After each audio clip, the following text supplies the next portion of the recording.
إذا زلزلت الأرض زلزالها وأخرجت الأرض أثقالها. سحر. أبي بس أعرف البداية أستاذ حامد، شلون تحولت إلى ساحر أو شلون دخلت هذا العالم؟ البداية. بسم الله والصلاة والسلام على رسول الله، وبعد. السلام عليكم ورحمة الله وبركاته. السلام ورحمة الله وبركاته. الحقيقة أنا اتعلمت السحر في عمر صغير. خرجت من بلدي مش لأكون ساحرا، لا، لأقرأ القرآن وأحفظه وأكون ولي من أولياء الله الصالحين. وفي هذا العمر أنا لا أستطيع ولا بعرف ما الفرق بين الساحر والولي الصالح ولا بتاع. نسمع الأهل والناس الكبار من هذا عمرك كان كم؟ المخرج 9 سنوات. 9 سنوات. 9 سنوات. ما أميز، ما لا أعرف الحق ولا الباطل. المهم أنا أذهب لمكان أحفظ فيه القرآن وأكون ولي من أولياء الله الصالحين. ده الهدف بتاعي. عندما ذهبت لأماكن كثيرة داخل السودان وخارج السودان، فالتقيت ببعض ما يسمونه بالشيوخ والطرق الصوفية، وانسلخت من طريقتي اللي كنت فيها وتتبعت طريقة أخرى، وهذه الطريقة علمتني السحر. من المشايخ؟ من المشايخ. مشايخ صوفية. صوفية. نعم. شيخ يسمى بالقطب، تسميات في المنهج بتاعهم. وتد، نقيب، نجيب، قطب. هذه أسماء مشايخ. أيوة، أسماء مشايخ. دي مراحل تمر بها حتى تصل لمرحلة معينة تكون أنت فيها مسمى بهذه التسميات. يعني أنت وصلت مرة تقدمت يعني مراحل في العلم ده. فكنا مشوقين كيف أن نصل المراحل، لأن مراحل فيها الجلسة أو الحضرة النبوية، وحتى فيها الجلسة الإلهية، الحضرة الإلهية. تصل هذا كيف أنت تجلس مع النبي صلى الله عليه وسلم وتتكلم معه، والنبي صلى الله عليه وسلم يرفعك لله سبحانه وتعالى وتتكلم مع الله سبحانه. كنا مشوقين نصل المرحلة دي. هم يقولوا لكم الكلام؟ يقولون لنا الكلام ده، وعلمونا علم ما يسمى بالروحانيين. يعني القرآن بديك القرآن، وده المدخل ذاته، بديك القرآن وتقرأه بكيفيات معينة، مش قرآن صافي عشان تقرأ بسم الله الرحمن الرحيم، لا، تدخل في القرآن تحشوه ببعض الكلمات مسميات انت ما بتعرف لها، او لو سألت ما هذا بقول لك دي أسماء سريانية. أسماء سريانية. أي مثال يعني سهسوبي. ما هو كلمة سهسوبي؟ ده عفريت من الجن اللي هو من العفاريت، ويوم تدخلوا في القرآن بحق سهسوبي وبحق فلان وعلان وشمحروش والمسائل زي دي، بتكون وصلت مرحلة معينة، برقيك الشيخ بتاعك يوم تتوازنوا في الترقية. مثلا هو نقيب، انت وصلت نقيب بيرفعك لأعلى منه، وهكذا تتدرج حتى تصل مراحل يعني فيه رتب. فيها رتب. طيب أي رتبة وصلت لها أنا أستاذ حامد؟ وصلت قطب من الأقطاب الأربعة المسؤولين من القبل الأربعة. العالم بالله بالله. أيوة، علم من أعلام الأقطاب الأربعة المسؤولين من القبل الأربعة. من مسؤول من القبل الأربعة. الأقطاب دي هم 4. كل جهة. كل جهة الشرك مسؤول منها أحد. طيب. والغريب مسؤول منها الحد والكذا. أصبحت على الأربعة كلهم. الأقطاب الأربعة المسؤولين من القبل الأربعة. طيب لما اكتشفت إن هذا الطريق هو الطريق الغير صحيح، ما حاولت ترجع؟ رجعت 180 درجة. أنا ما هدفي وما كنت أعرف أنه العالم اللي أنا بيشتغل معي جن، لأنه قالوا دي الروحانيين، والروحانيين صنف من الجن. لكنك وصلت الطريق. أيوة، وصلت الطريق. فقالوا العالم اللي أنا أتعامل معه، وأنا دخلت خلوة. الخلوة معناها الاعتكاف باللغة العربية، تعتكف في موقع معين، ذكر معين، وتصل مرحلة من المدة. يعني مثلا أنا اعتكفت، أول اعتكاف لي كان 41 يوم في خلوة وحدي، آكل تمرة، كوباية بتاعت شاي فقط في اليوم 3 مرات، ما فيش أكل. ما في شراب، وأذكار معينة تدق لها في القرآن. تختار، بدك القرآن من البقرة للناس، أنا قرينا القرآن وبدك من البقرة، اختار من الأذكار دي آية أو سورة. اخترت مثال، يعني اخترت بسم الله.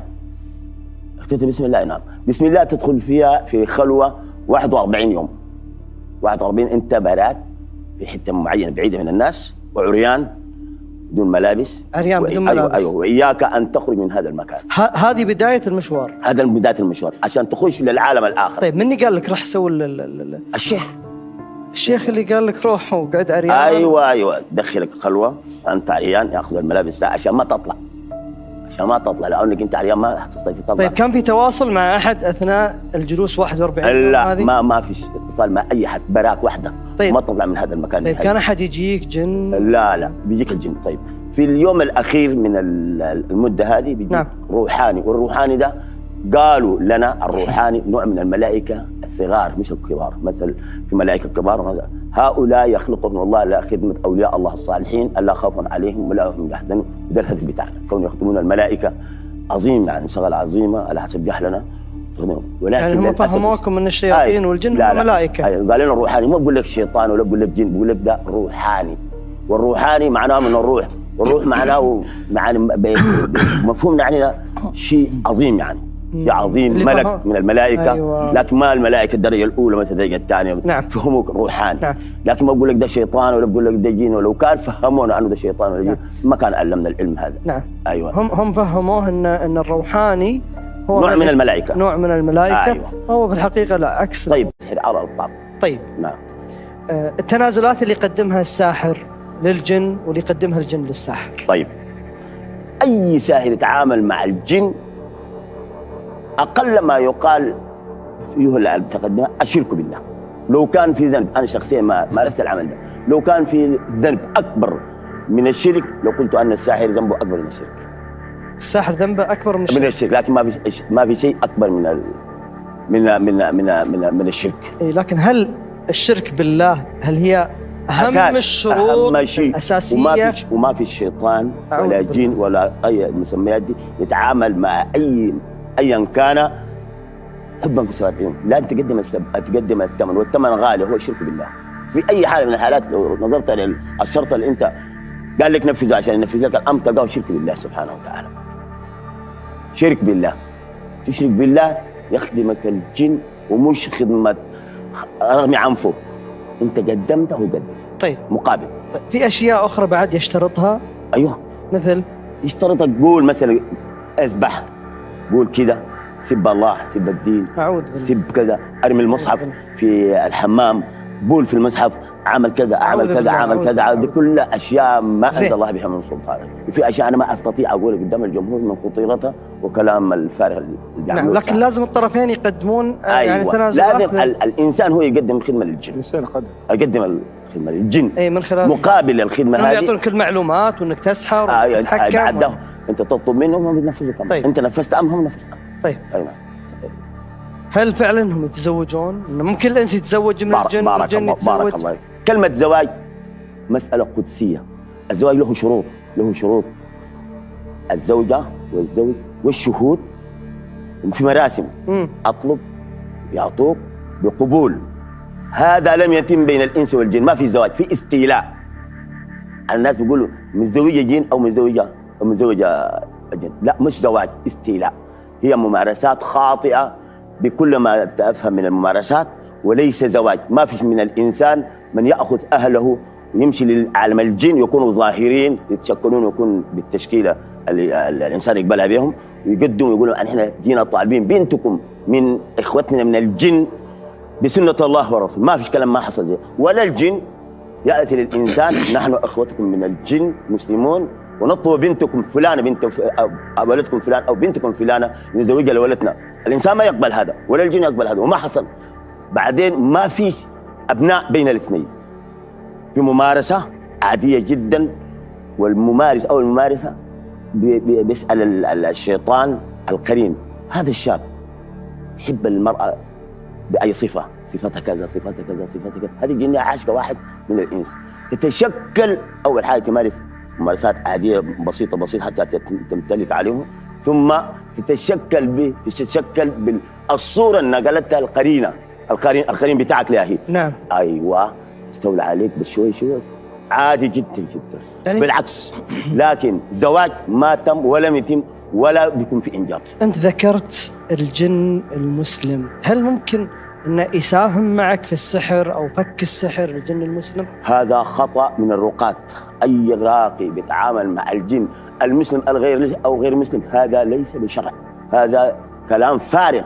أول حاجة الشيطان أو الجن سواء كان مسلم أو غير مسلم ما المفروض أنك تتعامل معه. ولو كان في حوجة التعامل بين الإنس والجن أولى بها النبي وصحابته، كان يتعاون مع الجن. ما ذكر لنا لا في السنة ولا في أي مرحلة من المراحل تعاون النبي مع صلى الله عليه وسلم أو تعاون الصحابة أو الخلفاء مع الجن، يعني عملوا لنا كده ولا سووا لنا كده عشان نتعاون ولا الشفاء ولا غير ولا غير ولا إرشاد. ما حصل على الإطلاق. إذن دي حاجة خطأ جدا جدا. والجن متلاعب زي ما تلاعب بي أنا، قال لي أنا أخدمك في وجه الله وأنا مسلم. أنت شنو؟ قال لي أنا مارد. عرفت أن المارد لا يسلم. المارد لا يسلم؟ لا يسلم. اللي يسلم العفريت. ممكن يكونوا منها المسلمون وغيرهم ويهود ونصارى، لكن المارد هذا من ذرية إبليس والشيطان من ذرية إبليس، والاثنين ده ما يسلموا على الله، ما يسلموا بدعة فقط. طيب بعدين على الثاني معلش إضافة ثانية أنه يوم يقول لك أنا مسلم ممكن يقول لك أيوة أنا مسلم ويشهد بأن لا إله إلا الله وكلها كذب ونفاق وخدعة ما أنزل الله بها. هذا اللي يقوله المارد. يختلط على عامة الناس التفريق بين الساحر والمشعوذ الذي يستعمل خفة اليد، فكيف نتعرف على الساحر؟ نتابع. العلامات التي قد يستدل بها على الساحر فهي: يسأل المريض عن اسمه أو اسم أمه، يأخذ أثرا من آثار المريض مثل ثوب وغيرها من ملابس أو غيرها مما يستخدمه المصاب، يطلب حيوانا بصفة معينة ليذبحه ولا يذكر اسم الله عليه، أو يرمي به في مكان خرب. كتابة الطلاسم والتعويذات الشركية، عدو لدود لجميع الأديان، ويظهر سخطه عليها واستهزاءه بها في كل مناسبة، ولا يدخل بتاتا أي محل للعبادة إلا بقصد تدنيسه. إذا مشاهدينا الكرام تابعنا علامات الساحر ولو شلون نتعرف على الساحر من خلال هذا التقرير والعلامات اللي ذكرها التقرير. هل العلامات هذه صحيحة أبو الطيب؟ نعم وأكثر. أكثر من ذلك. طيب احنا ذكرنا أن الحاجة تسلم لك باسمك أو يقول لك كلام غريب شوية أنت تعتبره من علم الغيب، ثم إذا طلبت منه عمل معين يسألك من اسمك أو اسم المسحور، أنت تقول له فلان ابن فلان، يقول لك لا أنا داري اسم أمه، كن ترمت أو حاجة وجع بسيط أو طيب. حاجة كذا. الأم الجانب الأمتن في شخصيتك، الأم الجانب الأب في ابن الحرام وفي كذا وكذا وكذا الزنا لكن جانب الأم لا، أمك وأنت لا شيء فيك. أما نعم. أبيك هذا الله أعلم. نعم. الآن ده سبب بيختاروا الحتة المتينة عشان يكون السحر مكرر فيه يعني. طيب بعد بطلب أشياء معينة مثل وأهم شيء الشعر الداخلي، شعر العانة، شعر المحسن، شعر الراس، الدقن، الكذا، شعر الصدر، ده السحر يكون فيه مليون في المرة مكرر فعلا. بعدها بنتقل الأشياء البعيدة منك، الملابس الداخلية كذا كذا كذا. في النهاية لو ده كله أنت ودي سهلة جدا خاصة مع عالم النساء. نعم. يعني إحنا كان زمان شغالين شغل ده، تيجي المرأة دار تلبس زوجها كالخاتم، تقول لك أنا دار ألبس متى ما أريد أن أطلعه أو أدخله ورجعه ثاني.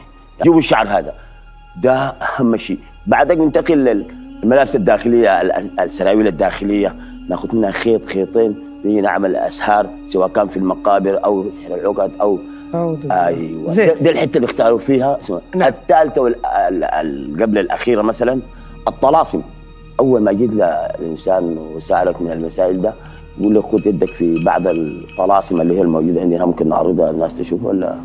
طيب أبو طيب خلونا نشوف بعض الطلاسم. مشاهدينا أيضا ومستمعينا الكرام نشوف معكم بعض الطلاسم اللي حضرها لنا أبو الطيب، وطبعا هذه للتحذير منها، وبالطبع قمنا بتضليل بعضها وأيضا تغيير بعض الأرقام والحروف حتى يعني ما يكون هناك في خطورة على اللي يشوف هذه الطلاسم. وأتمنى الحقيقة من اللي يشوفها أنه يبلغ عنها أو يحيلها إلى جهات الاختصاص.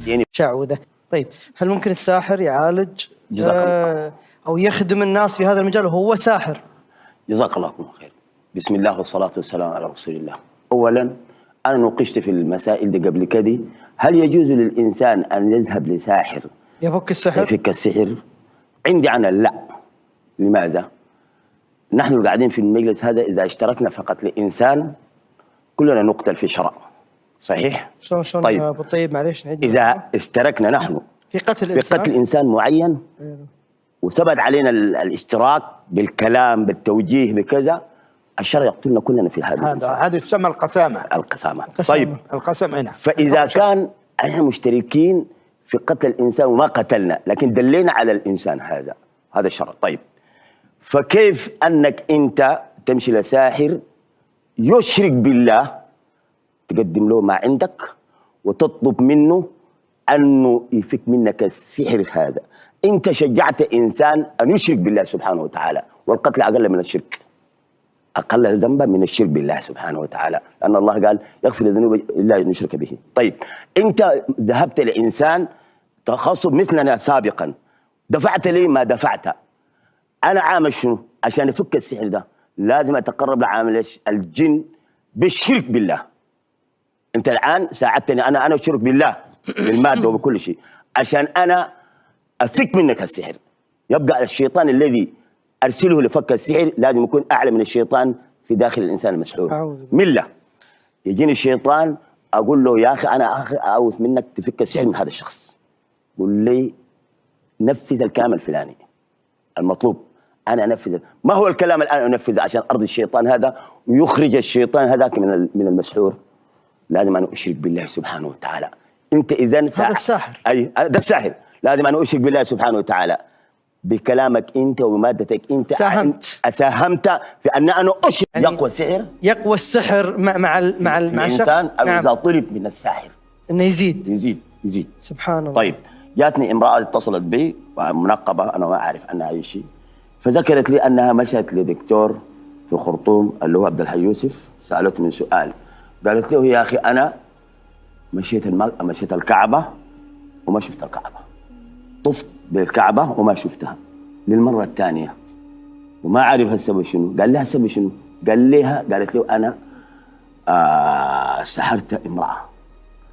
المرة دي جاني زول قال لي، جاتني واحد قالت لي أسحري عليه، فقمت مشيت للمرة دي قلت لها أسحري لي فلان ده، قالت لها لازم السحر ده تدخليه في المقابر، لازم تدخليه في المقبرة. يعني لأن طيب أنا ماشي معك. طيب أعطتها الساحرة هذه الساحر أعطاها السحر، قال لها لازم دخليه في المقبرة وفي الإنسان الميت في الجثة. فهي قبل ما تصل المرحلة دي أو قبل ما تمشي المقبرة عندها زمن محدد، الليلة بكرة بعد بكرة قامت توفت جارتها امرأة توفت جارتها في المنطقة. جارتها بقت هي من المغسلات للمرأة، فكرت أنه دخل السحر في فم المرأة الميتة.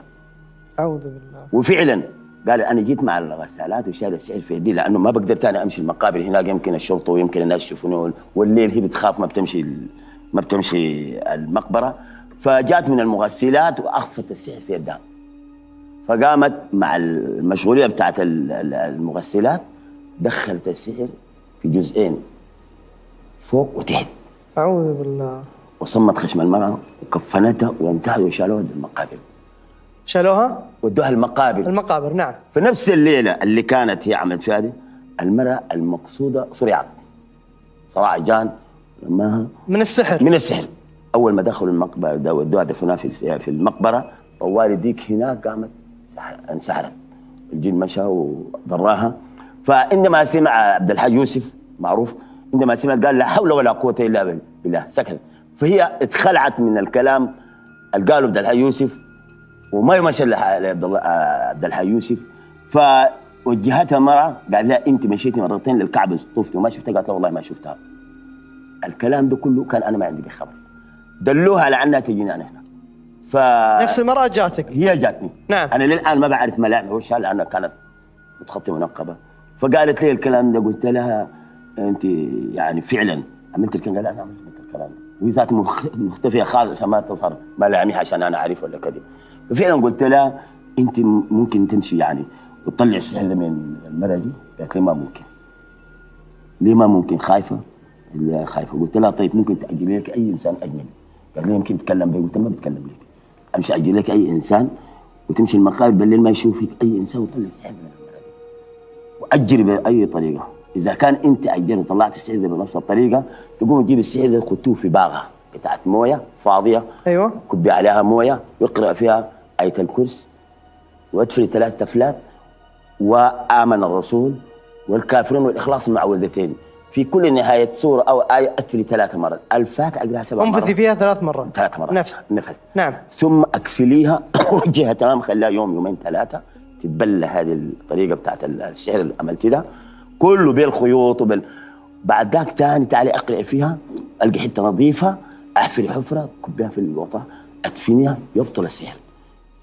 المرة دي كلما معلش يعني قبل ما كلما تحمل بتشهد، كلما تحمل بتشهد. المرة دي كل ما تسوي ايش؟ تحمل بتجهض الإجهاض. أيوة. فساعدتها عشان ما تلد، لأنها كان عندها علاقة، هي عندها علاقة مع الشخص هذا وتغير منها وتزوج حديث. ده السبب الأساسي اللي ساعدتها به. ففعلا بعد ما عملت الكلام ده، فبعد فترة يومين 3 مرة حملت ما أجهضت، وبعد ذاك جات الكعبة وطافت بالبيت وشافت وكل شيء. سبحان الله. يعني ودي حاجة حاصلة. الله هداها. ممكن يتجدد إذا طلب من الساحر انه يجدد مرة. ومع العلم لازم يدفع الثمن مرة ثانية. بعد يدفع الثمن، يعني في طلب على كل شيء. طيب شيخ أم وافي، في سؤال يتراود لدى الجميع: إبطال السحر. في بعض الناس يمكن يلاقي السحر نفسه، وممكن هو يحاول انه يفك السحر ويحطه في ماء ملح، وبعضهم يقول حطه في ماء بحر. هل هو يفك السحر الشخص هذا، ولا ممكن يوصل الشيخ يكون أعرف بإبطال السحر؟ إذا كان عنده معرفة بالإبطال يبطله، أما إذا لم يكن فاسألوا أهل الذكر إن كنتم لا تعلمون. جميل. ولكن الأصل فهم بعض الناس تخاف، هو الأصل السحر معمول لشخص معين. نعم. احنا بنسأل بقى إن شاء الله تعالى بالطيب، هل أنا لو وجدت ساحر في الطريق العام وقمت أنا يعني قضيت عليه مثلا، أحرقت الورقة ولا كذا، هل أنا أتضرر ولا السحر ده لشخص معين لا يضر إلا نفس الشخص؟ طيب إذا كان الشخص السحر أنت دار تبطله، مثلا حرقته بالنار، إذا حرقته بالنار إذا كان الشخص هذا ناري يتآذى أكثر، ما تحرقه بالنار. إذا أنت وضعته في بحر ولا غيره، إذا الشخص هذا ماء يزيد السحر. نعرف ازاي؟ أيوة وهكذا من الأحرف. ماذا نفعل؟ الأحرف. وإذا كان دار ينفع تقرأ فيه، أولا تجيب كوب موية وتقرأ فيه الآيات اللي ذكرتها، الآيات اللي ذكرتها والقرآن، البقرة الحين يعني أول ما أخذ السحر أحطه في الماء، أجمعه طيب. كله بأي ما فيه، حتى التراب الذي تأثر به كله كمه في معون في باغة كبيرة. إذا كان مائي كان مائي رأي لا ما ترقي فيه غير أنك أنت تقوم تقعد ساكت. الرقية هي اللي بتبطله. الرقية انتبه، ما دام مائي وهو مائي، هل أنا كن وديته ساكت دخلت في البحر هيزيد الطين بالله؟ لا، اقرأ فيه في الماء. في الماء وبعدين حط السحر. لا، اقرأ فيه أول حاجة خذ السحر في الباغة واقرأ وكب عليه ماء، ثم اقرأ في السحر هذا وادفل في كل قراءة نهاية قراءة 3 تفلات. آية الكرسي، خواتم البقرة، آية الكرسي، خواتم البقرة، الكافرون، الإخلاص والمعوذتين، والمعوذتين، أي عدد تشاء، أي عدد أنت دايره، بشرط نهاية كل قراءة ادفل 3 تفلات، ثم الفاتحة 7 مرات ب21 تفلة. أقفل هذا السحر، أتركه لفترة، ليه؟ يتبلل والمداد هذا يتحلل يذوب، ثم أخذه ورج شديد عشان يتمزق هذا الورق ويتمزق تمتعي هذا. حلو. أيوه، ثم أحفر أرض طاهرة لقراءتك أنت وليس لقراءة القرآن. الشخص لقراءة القرآن، أرض طاهرة احفر فيه، حط فيه وادفن، يبطل طوال. متى يبطل؟ على طول؟ على طول من اليوم الأول يبدأ في البطلان. يعني ما ياخذ 3 أيام؟ لا ما ياخذ 5 أيام؟ لا ما ياخذ 3. والحالة الشخصية تبان على الشخص مباشرة بعد تبان ما عليه يبطل شخصيا، السحر؟ يشفى بإذن الله. طيب وهذا توفيق من عندنا. طيب بسم الله الرحمن الرحيم. أعراض السحر بدأت معي أيام الإجازة، لما كنت في البحر، فكنت ما أتسبح، أحاول أتفادى البحر قدر المستطاع. بعدها صابتني نوع من الحمى العالية لدرجة أني كنت أحس نفسي قاعد في فرن. كان معايا والد الزوجة، أعطاني كأس مقروء عليه، فبعد الكأس شبه كأني صرت بني آدمين 2 في نفس الوقت. صار في صراخ وتخبط وضرب على الحيط لدرجة أني آذيت والد الزوجة وآذيت كمان اللي هو عديلي. بعدها خفت هذه الحالة نوعا ما، مما اضطرني إلى الرجوع إلى الدوحة مع الزوجة. أول رجوعي إلى الدوحة كنت قد خسيت يعني وامتنعت عن الأكل بالإضافة إلى النوم، لأنه كنت أرى وجوه شديدة الغرابة. رحت على المرقي الأول، أعطاني نوع من المضاعفات اللي هي ماء وملح ومسك وزيت مقروء عليه. بعدها بدأت أول جلسات مع المرقي الثاني. كانت أعراض الرقية علي وحضور العارض بتشنج نوعا ما مع صراخ، لكن بعد الجلسة العاشرة كانت زوجتي قد ظهر عليها الأعراض، كانت في بدايتها. فبعد الجلسة الأولى تمت عملية الاختناق، وكان تصريحها الأول أن أنا جئت عشان مهمتين، هم مهمة التفريق أو القتل مع سلب الأموال، بما معناها أنك تصير مصاريك تروح أنت ما تعرف. بطبيعة الحال كنت أتطبب بالرقية الشرعية في نفس الوقت أنا معها، فكنت محافظ على قراءة القرآن الكريم وصلاة الفجر. بعدها وقفت قراءة سورة البقرة، كنت بقراها بالشغل لأنه ما كنت أقراها بالبيت، لأنه كانت كل مرة أحاول أقراها بالبيت يصير معها حالة اختناق. اليوم ما حاولت أنها تقراها في البيت، كان صلاة الفجر أول ما رجعت لقيت زوجتي مختنقة اختناقا تام. طلبنا الإسعاف، أخذوها على العناية المركزة، قعدت هناك 6 ساعات. أنا شفت أن زوجتي راح تروح مني وأنه راح يصير في شيء، فحاولت أتواصل مع أهلها. فكلمت الوالد، قلت له أن الزوجة في حالة ما صار معها شيء، فأنا لست ملاما، يعني أنا الحين في حالة من الابتلاء، فإذا تقدر تجيني. على وجه السرعة حجزنا له وعاد وجاء إلى الدوحة.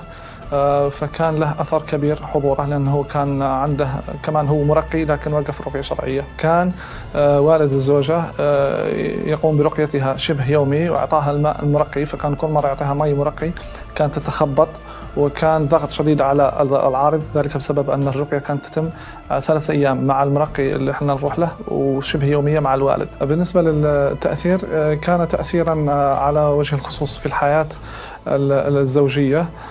فكنا لا نلتقي تماما لأن كلامي كان عليها مستثقل، فكنا في حالة شبه انفصال وحنا في البيت. كان بالنسبة للبيت كان في حالة فوضى ولا مبالاة.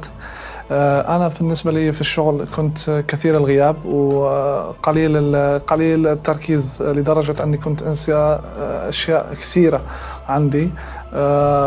نغص في النوم، ما كنا ننام بحكم أن الرقية الشرعية كانت تتم في الليل، وكان دخولنا إلى البيت بالبيت كان يعني مع صلاة الفجر.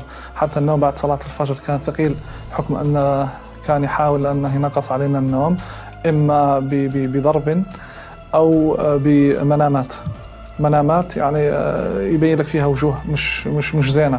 بطبيعة الحال تم الشفاء، ومن دليل الشفاء أن زوجتي بعد الرقية الشرعية وبعد انتهاء الرقية الشرعية أحبلت الحمد لله. أعراض السحر زالت زوالا تاما. احنا بعد ما يقارب 3 أشهر ونص من الرقية الشرعية المتواصلة مع الالتزام بالأوراد أو الورد اليومي من قراءة سورة البقرة وأذكار الصباح والمساء مع الدخول والخروج من البيت، وعدم النسيان كمان البسملة، هذه شيء مهم في الأكل، وذكر الله عز وجل، محاولة ذكر الله عز وجل في كل الأوقات.